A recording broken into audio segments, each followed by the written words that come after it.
The cargo ship moved slowly through the darkness of space. Inside, a young man named sat in the pilot's seat and watched the stars pass by his window. He had been flying alone for 3 weeks now, carrying medical supplies to a small station at the edge of known space. Was not a soldier or a hero. He was just a simple cargo pilot from Earth. He had brown eyes, messy black hair, and a smile that came easily to his face. People back home said he was too kind for this job. Space was dangerous.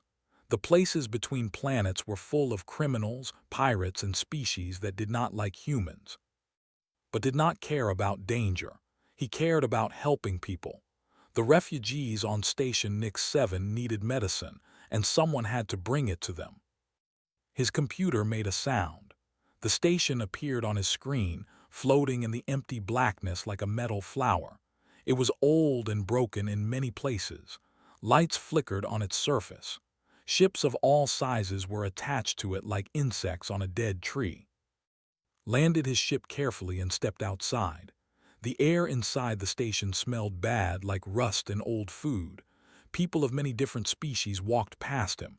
Some had scales, some had 4 arms, some had no eyes at all. They all looked tired and afraid. He found the medical clinic and gave them the supplies. A doctor with blue skin and 3 fingers on each hand thanked him many times. She tried to give him extra money, but refused. He told her to use it for the patients instead. With his job finished, decided to find a place to eat before leaving. He walked through the station's narrow hallways until he found a bar. The sign above the door was written in a language he could not read, but the smell of food coming from inside was good enough. He pushed open the door and stepped in. The bar was dark and filled with smoke. Strange music played from somewhere in the ceiling. Creatures of all kinds sat at tables, drinking colored liquids and speaking in low voices. When entered, a few of them looked at him with curiosity. Humans were rare in this part of the galaxy. Most species thought humans were weak and unimportant. Walked to the counter and ordered food. While he waited, he looked around the room. That was when he saw her. She sat alone in the corner, far from everyone else. Her skin was pale, almost white, like fresh snow. Her hair was long and silver, falling down her back like water. Her eyes were the strangest thing about her. They were violet, deep and old, like they had seen things that no living creature should see. She looked almost human, almost, but there was something different about her, something that made the other creatures in the bar stay away. Whenever she moved, even just to lift her glass, the people nearby would look down at their tables. They were afraid of her. Did not know why. He only knew that she was the most beautiful woman he had ever seen, and she looked very, very lonely. He picked up his food and walked toward her table. The bar became quiet. Conversation stopped. Eyes turned to watch him. A creature with gray skin grabbed his arm and whispered, "Do not go there, human. You do not know what she is." Smiled politely. "She looks like she needs company." The creature let go of his arm and stepped back, shaking its head. "Your death is your own choice." Ignored the warning and continued walking. He stopped in front of her table and smiled his easy smile. "Hi," he said, "is this seat empty?" The woman looked up at him. Her violet eyes studied his face for a long moment. She did not smile. She did not move. She just watched him like a cat watches a bird that has flown too close. "You should leave," she said. Her voice was soft but cold, like wind blowing through an empty cave. "I just want to eat my food," said, "and you look like you could use someone to talk to." She tilted her head slightly. "Do you know who I am?" "No," admitted. "Should I?" Something changed in her eyes. Surprise, maybe, or confusion. No one had ever spoken to her like this before. Everyone knew her face. Everyone knew her name. Everyone knew to be afraid. But this human did not know anything. "Sit," she said finally. "If you wish to die, I will not stop you." Sat down across from her and started eating his food. It tasted strange but good. He looked at her and smiled again. "What's your name?" She was quiet for a long time. Then, in a voice barely louder than a whisper, she said, "Sira." Sira repeated, "That's a pretty name. Are you from around here?" Sira almost laughed. "Almost. No, I am from very far away, a place that no longer exists." "I'm sorry to hear that," said. He meant it. She could hear the truth in his voice.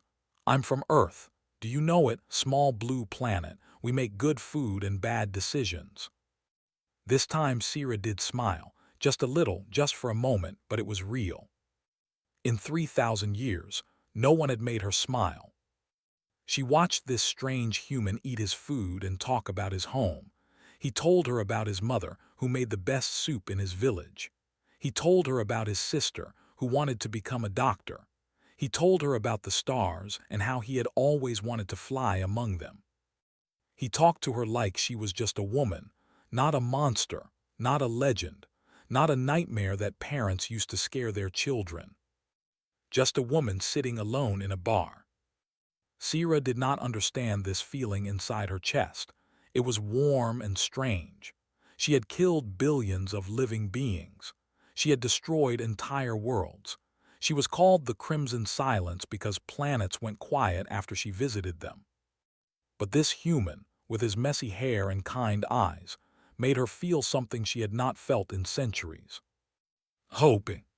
Outside the bar, shadows moved. Ships were arriving at the station. Ships filled with hunters who had been searching for Sira for a very long time. They had finally found her. And soon, this kind human would learn the truth about the woman he was sharing a meal with. He would learn why the galaxy called her the most lethal creature alive. But for now, in this dark corner of a forgotten station, Sira let herself enjoy one small moment of peace. She listened to talk about Earth. She watched him smile. And she wondered, for the first time in 3,000 years, if perhaps she deserved something more than blood and silence. Had been talking for almost an hour. He told Sira about the first time he saw the ocean. He told her about his grandmother's stories of ancient kings. He told her about the time he crashed his first ship into a moon because he was looking at a comet instead of his controls. Sira listened to every word. She did not speak much, but her eyes never left his face. This human was strange. He talked to her without fear. He looked at her like she was just a person, not a weapon made of hunger and death. She had forgotten what that felt like. "You are quiet," said, finishing his drink. "Is my talking boring you?" "No," Sira said, "I am just not used to conversation." "That's sad," said honestly. "Everyone needs someone to talk to, even beautiful women who sit alone in dark bars." Sira looked at him carefully. "You think I am beautiful?" "Very much," said without shame. "Is that a problem?" Before Sira could answer, the door of the bar crashed open. 5 creatures walked in. They were tall and covered in black armor. Their faces were hidden behind masks that glowed with red light. Each one carried a weapon that hummed with energy. The people in the bar started screaming and running for the exits. The leader of the group pointed directly at Sira. "Crimson Silence," he said in a deep, mechanical voice. "The Council of 7 has ordered your death. You will come with us now, or you will die here." Looked at Sira with confusion. "Crimson Silence, what does that mean?" Sira stood up slowly. Her eyes changed. The soft violet became darker, colder. For a moment, she did not look human at all. She looked like something old and terrible, something that had crawled out of the darkest corner of the universe. "It means," she said quietly, "that you should not have sat at my table." The hunters attacked. Everything happened very fast. Sira moved like water, like shadow, like death itself. She grabbed the first hunter and threw him across the room with one hand. He crashed through a wall and did not get up. The second hunter fired his weapon, but Sira was already gone. She appeared behind him and broke his neck with a single twist. Watched in shock. He had never seen anything move so fast. He had never seen anyone fight like this. Sira was not just strong. She was something beyond human understanding. But there were too many hunters. More were coming through the door. and behind them could see ships landing outside the station. An entire army had come for this woman. One of the hunters raised his weapon at Sira's back. He was going to shoot her. Did not think, he just moved. He jumped in front of Sira and spread his arms wide. The hunter stopped, confused. Why would this weak human protect a monster? "Move, human," the hunter said. "She is not worth your life." "I don't know what she did," said, his voice shaking but firm. "But I know she was kind to me tonight. That's enough for me." Sira stared at his back. No one had ever protected her before. No one had ever stood between her and death. She was the predator. She was the one who killed. Why would this foolish human risk his life for her? She felt something break inside her chest, something old and frozen that had been there for thousands of years. "Foolish man," she whispered. Then she grabbed his hand and pulled him toward the back door. They ran through the station's narrow hallways. Hunters chased them, firing weapons that burned holes in the metal walls. His heart was pounding. His legs were burning, but Sira held his hand tightly and did not let go. They reached his ship, opened the door and pushed Sira inside. He jumped into the pilot's seat and started the engines. Through the window, he could see hunters running toward them. "Hold on," he said. The ship lifted off just as the hunters reached it. Their weapons hit the shields, making the whole ship shake, but was a good pilot. He had flown through asteroid storms and solar winds. A few hunters could not stop him. He flew the ship out of the station and into open space. Behind them, the hunters' ships followed, but knew these stars better than they did. He flew through a field of broken moons, hiding in the shadows of dead rocks. One by one, the hunting ships fell behind and finally gave up. They were safe for now. Turned off the main engines and let the ship float in the darkness. His hands were shaking. His whole body was covered in sweat. He had never been so scared in his life. But he was also smiling. "That was exciting," he said, laughing a little. "Are you okay?" Sira sat in the passenger seat, staring at him. Her violet eyes were wide with emotions he could not understand. Fear, maybe, or wonder, or something else entirely. "You saved me," she said softly. "You stood in front of a weapon for me. Why?" Shrugged. "It seemed like the right thing to do." "I could have killed you myself," Sira said. "I wanted to kill you when you first sat at my table. I thought about drinking every drop of blood in your body." Smile faded a little. "Oh, that's not great." "But I did not," Sira continued. "I do not know why. Something about you stopped me. Something in your eyes, your kindness, your foolish, beautiful kindness." She stood up and walked toward him. Heart started beating faster, but not from fear. She was so close now. He could smell something sweet on her skin, like flowers that only bloom at night. "You have kind eyes," he said quietly. "I noticed that when I first saw you." Sira stopped moving. "Kind. I have killed more living beings than there are stars in this sky. I am the monster that the galaxy uses to scare children. There is nothing kind about me." "Maybe that was before," said. "Maybe now you can be different." No one had ever said that to her. No one had ever believed she could change. She was what she was, everyone said, a predator, a killer, a thing of hunger and death. But this human looked at her like she was just a woman, a lonely woman who needed someone to care. Sira did not understand the feeling in her chest. It was warm and painful at the same time. She had not felt anything like this for 3,000 years. Before she could stop herself, leaned forward and kissed her. It was a soft kiss, a gentle kiss, the kind of kiss that humans gave to people they cared about. Sira had never been kissed like this. She had been feared and hated, but never loved. And then something impossible happened. The hunger stopped. Sira's eyes went wide. The burning need for blood that had lived inside her for 3,000 years, the endless hunger that had driven her to madness and murder, suddenly became quiet, like a fire being covered by water, like a storm becoming a gentle rain. She pulled away from shaking. "What did you do?" she whispered. Looked confused. "I'm sorry, did I do something wrong? I should have asked first, I just—" "No," Sira said, touching her chest where her dead heart used to beat. "You did something impossible. The hunger, it's quiet. I can't feel it anymore." She looked at him with new eyes. This human, this simple cargo pilot from a small blue planet, had done what no one in the galaxy had ever done. He had given her peace. And now everything was about to change. Sira stepped back from her, hands shaking. She looked at them like they belonged to someone else. For 3,000 years, those hands had been weapons. They had crushed bones and torn flesh. They had opened the throats of kings and emperors. But now they were just hands, trembling, confused, human. "I don't understand," she whispered. "This is not possible." Stood up from his pilot's seat, worried. "Are you okay? You look pale, I mean more pale than before." Sira almost laughed at that.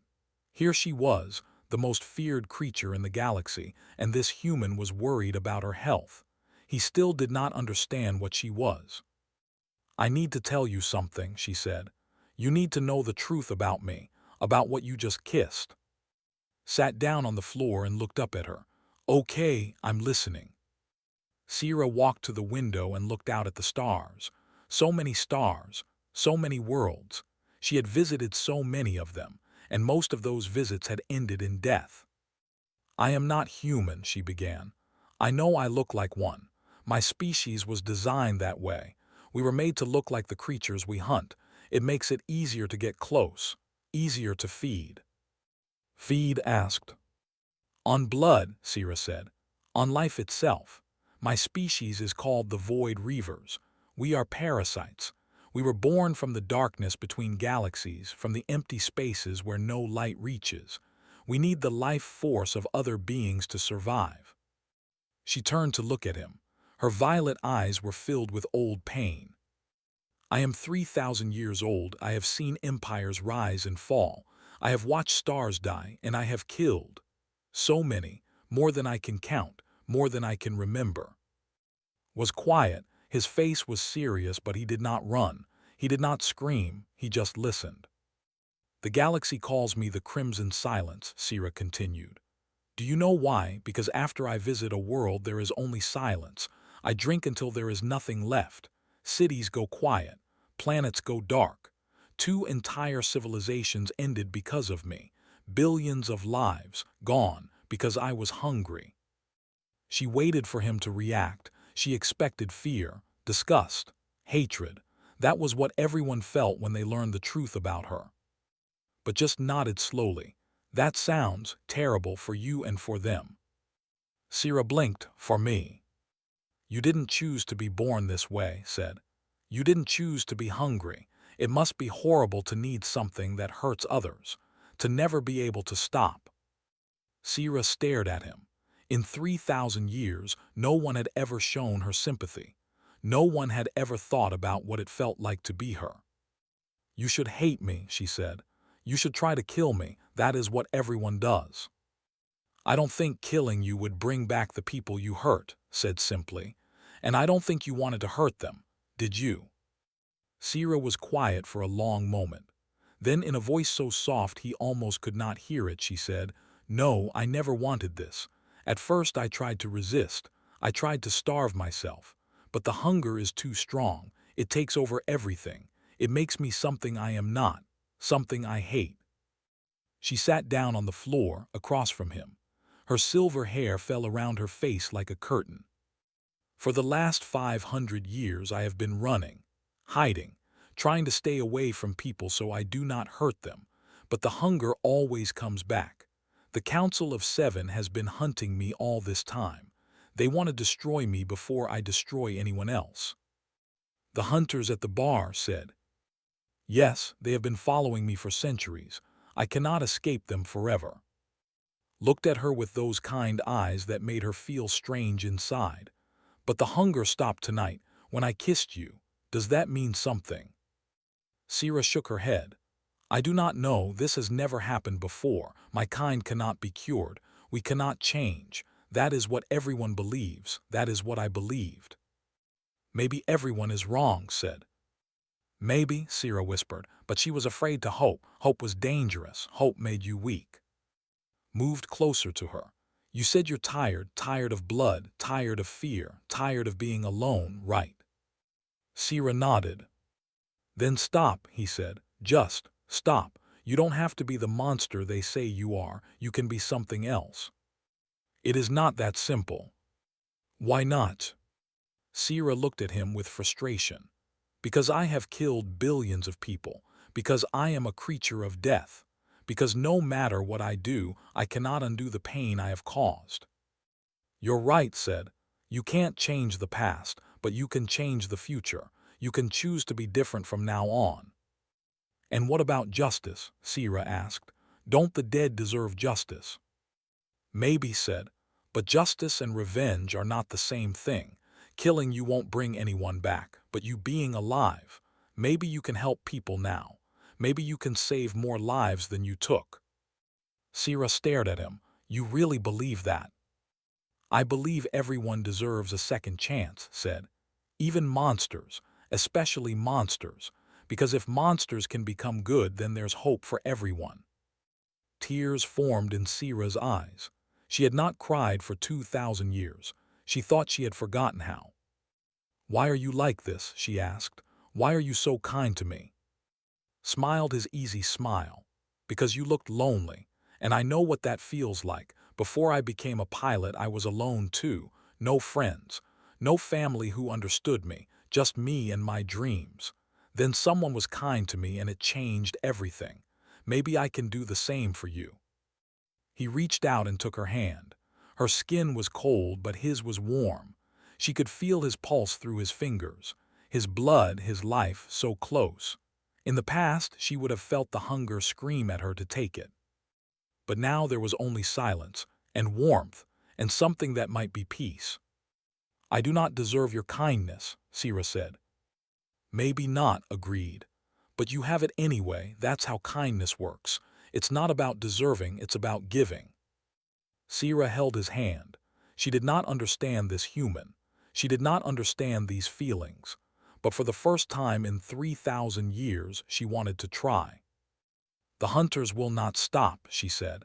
They will come for me again, and if you are with me, they will kill you too. Then we'll run together, said. I'm a pretty good pilot, you know.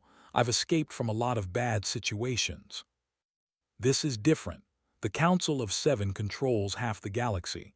They have ships, weapons, armies. We cannot run forever. Then we won't run forever, said.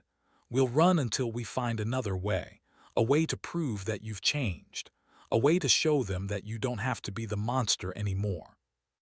Sierra looked at their joined hands, his brown skin against her white, life and death holding each other.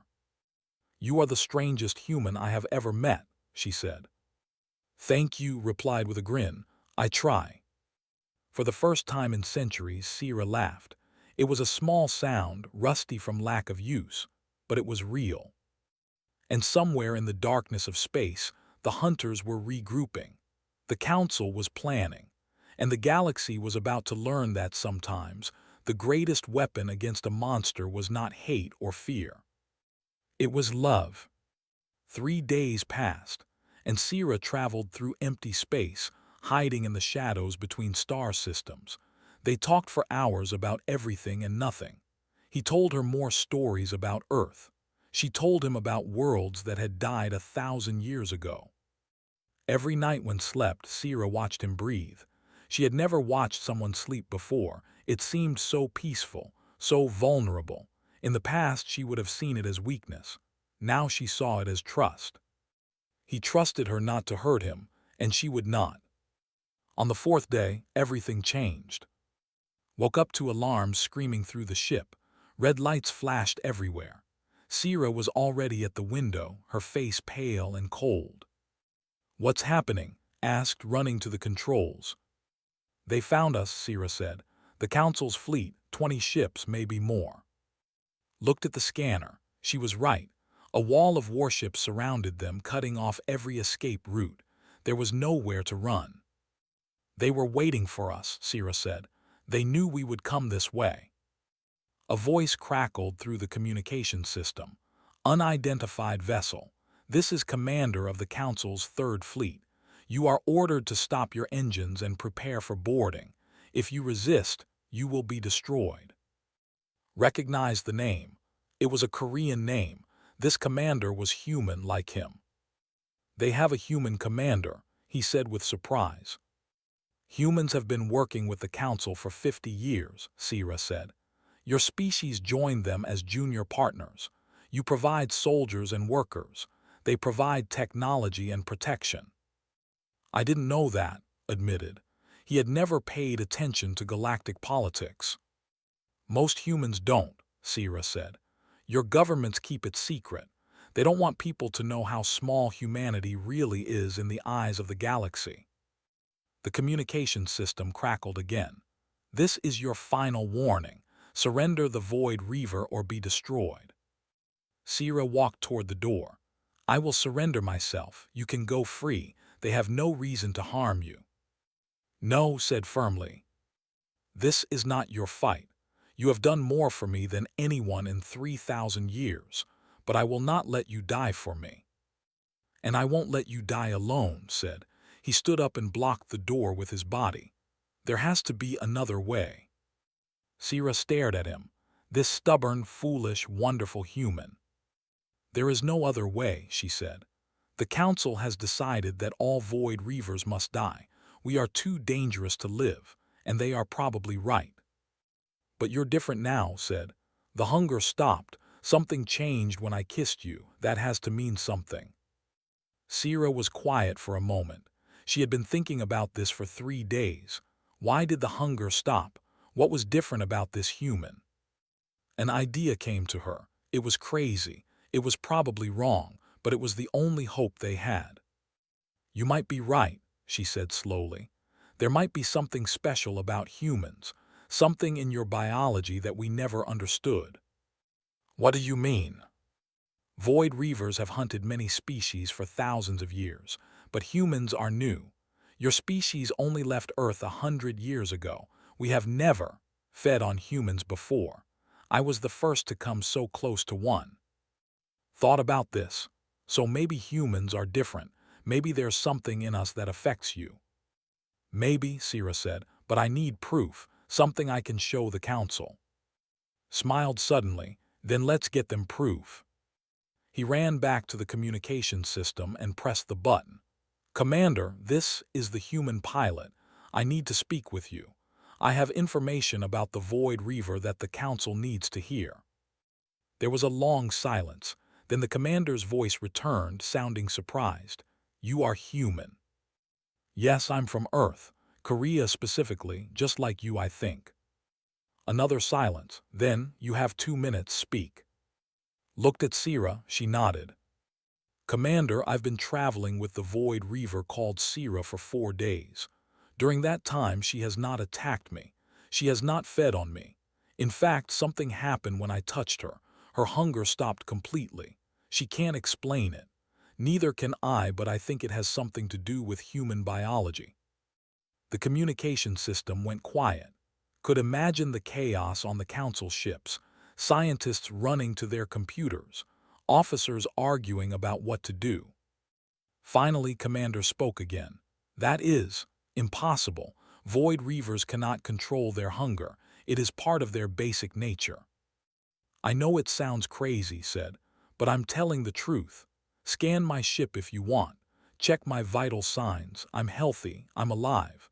And I've been alone with the most dangerous creature in the galaxy for 4 days.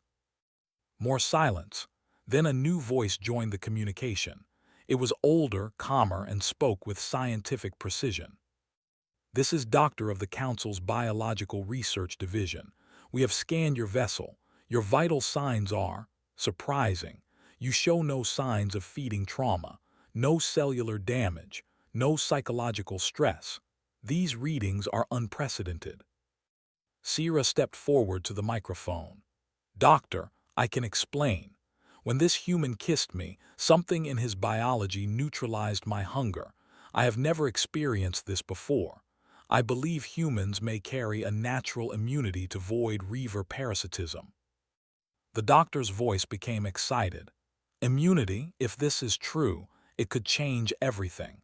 The Void Reavers could be controlled, cured even. We would not need to destroy them. That is exactly what I am saying, Sira said.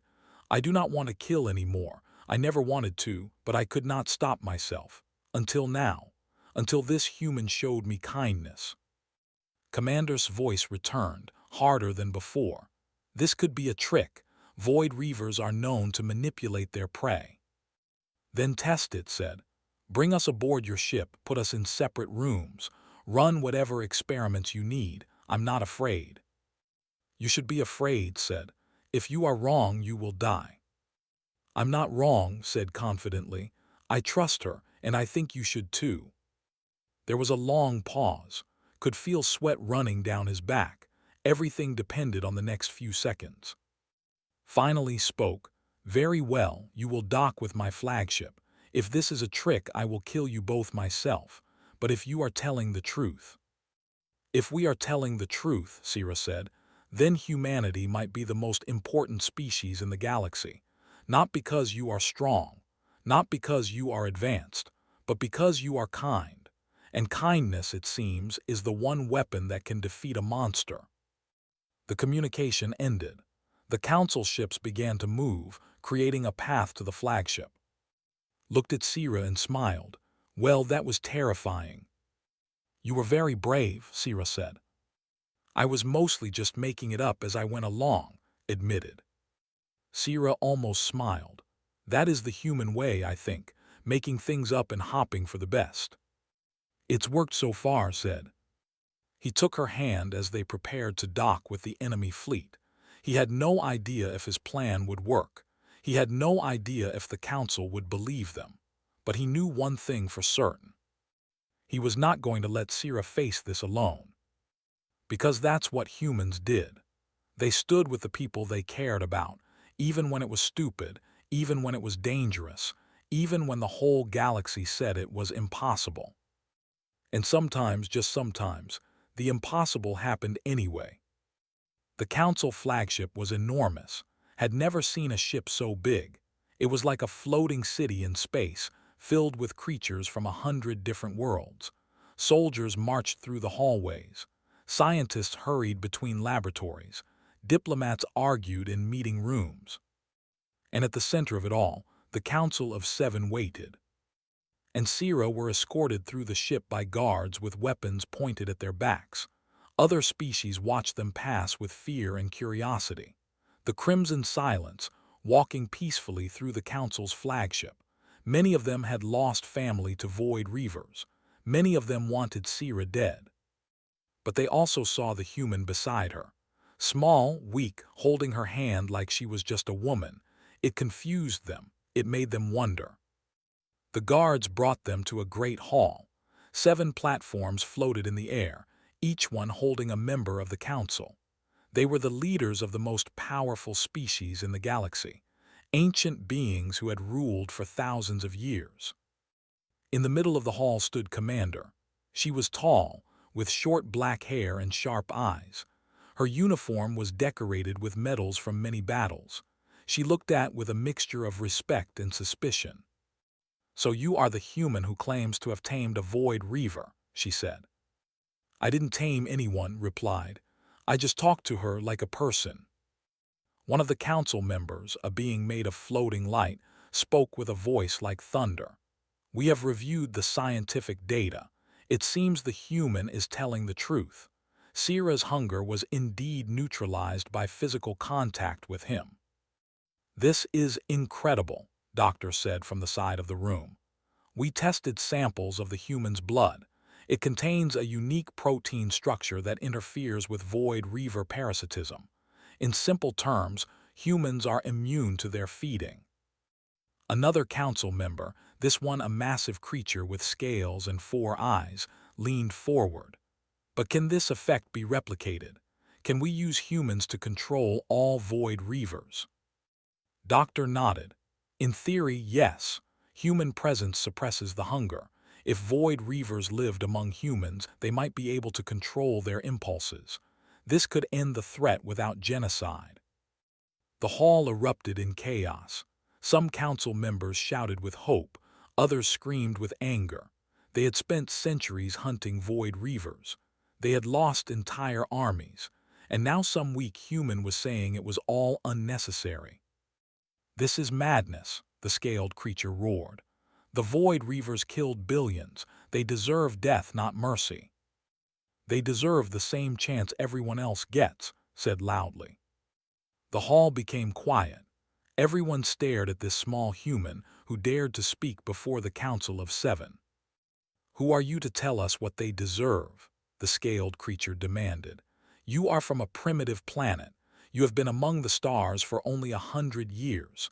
You know nothing of the pain the Reavers have caused." Took a deep breath. He knew he was probably about to die, but he had to try. "You're right, I don't know everything. I don't know how much you've suffered. But I know that killing everyone who has ever done wrong is not justice. It's just more death." He stepped forward, leaving Sira's side. "Look at her. Really look. She is 3,000 years old. She has spent most of that time being hungry, being afraid, being alone. She never asked to be born this way. She never wanted to hurt anyone, but she had no choice. The hunger controlled her." "That is not our problem," another council member said. "Her pain does not undo the suffering she caused." "No, it doesn't," agreed. "Nothing can undo the past, but you can change the future. You can choose to stop the cycle of killing. You can give her a chance to do good instead of evil." The council members looked at each other. Some seemed moved by his words, others were still angry. Commander spoke quietly. "And what about humanity? If we use humans to suppress the Reavers, what happens to your species? Will you become tools, living cures that the galaxy uses as it pleases?" This was the question had been afraid of. He had thought about it during the long nights on his ship. "That's why I'm here," he said. "Not to offer my species as slaves, but to propose a partnership, an alliance." "An alliance?" the light being asked. "Yes. Humans will work with reformed void reavers. We will help them control their hunger. We will teach them to live among other species peacefully. In exchange, the reavers share their technology and knowledge with us, and humanity gets a seat on this council." The hall exploded again. A seat on the council for humans, the weakest species in the galaxy. Sira stepped forward. She had been silent until now, letting speak, but now she needed to say something. "Honored Council," she said. Her voice was calm but filled with emotion. "I have lived for 3,000 years. I have seen every species in this room do terrible things. I have seen wars and genocides and betrayals. You are not innocent. None of us are." She looked at each council member in turn. "But this human, he showed me something I had forgotten existed. He showed me kindness without condition. He kissed me not knowing what I was. That is not ignorance. That is faith. Faith that people can be more than their worst moments. Faith that monsters can change." Tears fell from her violet eyes. "I wish to be worthy of that faith. I know I can never undo what I have done. I know the dead will never forgive me, but I can try. I can spend the rest of my long life trying to save more than I killed. Is that not better than just ending it all?" She knelt before the council, lowering her head. "Kill me if you must, but do not dismiss what this human has discovered. Do not let your anger blind you to a solution that could save millions of lives. Human lives, Reaver lives, all lives." The hall was completely silent. Even the angry council members had no words. Walked over to Sira and knelt beside her. "If she dies, I die with her," he said simply. "Because she is worth fighting for. She is worth believing in. And if you cannot see that, then this council is more blind than any void reaver ever was." Commander watched them. The human pilot and the ancient vampire kneeling together like equals, like partners, like family. She thought about Earth. She thought about her grandmother who had told her stories about love and sacrifice. She thought about what it meant to be human. Then she turned to the council. "I support the alliance," she said. Humanity stands with the Reavers. We will help them change. We will share the burden and the glory. And if the Council refuses, then humanity will remember who its friends were when we asked for mercy. The Council members whispered to each other. This was unprecedented. A human commander threatening the Council, a void Reaver offering peace. Finally, the light being spoke. We will vote, all in favor of the alliance between humanity and the reformed void Reavers. 4 platforms lit up with golden light, 4 votes yes. All opposed. 3 platforms glowed red. 4-3, the alliance passed. Helped Sierra stand. She was shaking. She could not believe what had just happened. You did it, she whispered. You saved me. We did it together, said, and this is just the beginning. Commander approached them. Her face was stern, but her eyes were kind. You are either the bravest human I have ever met, she said too, or the most foolish. Probably both, admitted. Almost smiled. Welcome to galactic politics. It only gets worse from here. But did not care about politics. He only cared about the woman beside him, whose hunger was quiet, whose tears were real, and whose heart was finally beginning to heal. The war against the monsters was over. The work of building peace had just begun.